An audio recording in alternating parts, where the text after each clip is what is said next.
உலகை எழுப்பும் ஞாயிறு அங்கே குடியிருப்பான். அவன் ஆனை முகத்தனின் அடியவர் மனத்தில் ஒளியாய் வந்து கொலுவிருப்பான்.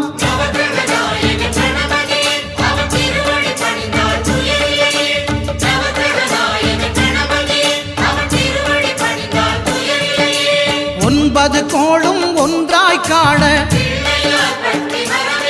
அங்கு கற்பகம் என்னும் கடவுளின் மெய்யில்